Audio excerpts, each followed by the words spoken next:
ఈ రోజు ట్రేడ్ ఎలా చేయబోతున్నానో చెప్తానండి.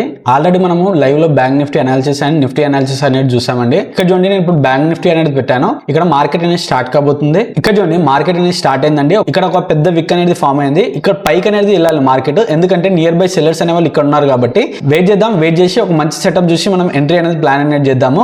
ఇక్కడ చూడండి, మళ్ళీ మార్కెట్ లో ఒక విక్ అనేది ఫామ్ చేసింది కింద.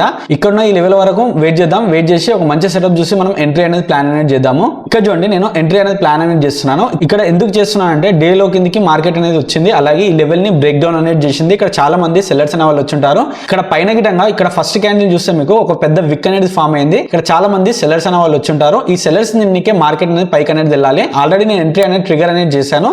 మార్కెట్ ఆల్మోస్ట్ ఇక్కడ నాకు ఎంట్రీ అనేది ట్రిగర్ అనేది అయ్యింది. 50 పాయింట్స్ అనేది నా స్టాప్ లాస్ అనేది ఉంటుంది. 140 పాయింట్స్ అనేది నా టార్గెట్ అనేది ఉంటుంది. నా టార్గెట్ అనేది హిట్ అయిందో లేదో చూద్దాము. ఇక్కడ చూడండి, మార్కెట్ అనేది పైకి అనేది వెళ్తుందండి. నా టార్గెట్ దగ్గరలో ఉంది. ఈ రెసిస్టెన్స్ కింద మార్కెట్ అనేది కన్సోలేషన్ అనేది చేస్తుంది. ఇది ఖచ్చితంగా బ్రేక్అవుట్ అనేది చేయాలి మార్కెట్. ఇక్కడ ఓన్లీ సెల్లర్స్ మాత్రమే వస్తారు కాబట్టి ఇక్కడ పైకి వెళ్ళే అవకాశం అనేది ఉంది మార్కెట్ లో. వెయిట్ చేద్దాం. ఇక్కడ చూడండి, నా టార్గెట్ అనేది హిట్ అయిందండి.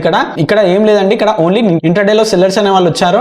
అలాగే పైన గిటంగా సెల్లర్స్ అనే వాళ్ళు నియర్ బై ఉన్నారు కాబట్టి నేను వీళ్ళని టార్గెట్ అనేది చేశాను. అలాగే ఇక్కడ పెద్ద విక్ అనేది ఫామ్ అయింది ఫస్ట్ క్యాండిల్ లో. ఇక్కడ చాలా మంది సెల్లర్స్ అనే వాళ్ళు వచ్చుంటారు. ఈ సెల్లర్స్ నీకే మార్కెట్ అనేది పైకి అనేది వెళ్ళాలి కాబట్టి ఇక్కడ నేను ఎంట్రీ అనేది ప్లాన్ చేశాను. నాకు టార్గెట్ అనేది హిట్ అయింది. అలాగే నిఫ్టీలో చూస్తే మనము ఇక్కడ మనం ఎంట్రీ అనేది ఇక్కడ ట్రిగర్ అనేది అయ్యిందండి. ఇక్కడ ఆల్మోస్ట్ ఇక్కడ ట్రిగర్ అనేది అయ్యింది. మన టార్గెట్ వచ్చేసి 60 పాయింట్స్ అనేది ఉంటుంది. అలాగే మన స్టాప్ లాస్ వచ్చేసి 25 పాయింట్స్ అనేది ఉంటుంది. ఇక్కడ మన టార్గెట్ అనేది హిట్ అయిందండి. ఇక్కడ ఏం లేదండి, ఇక్కడ ఫస్ట్ క్యాండిల్ రెడ్ అనేది వచ్చింది. అలాగే మార్కెట్ అనేది డే లో కిందికి వచ్చింది. అలాగే ఈ లెవెల్ కింద చాలా మంది సెల్లర్స్ అనే వాళ్ళు వస్తారు కాబట్టి నేను ఇక్కడ బయింగ్ సైడ్ అనేది ట్రేడ్ అని తీసుకున్నాను. టార్గెట్ అనేది హిట్ అయింది. ఇలాంటి చార్ట్ ట్రేడింగ్ కాన్సెప్ట్ గురించి లైక్ చేసి సబ్స్క్రైబ్ చేయండి.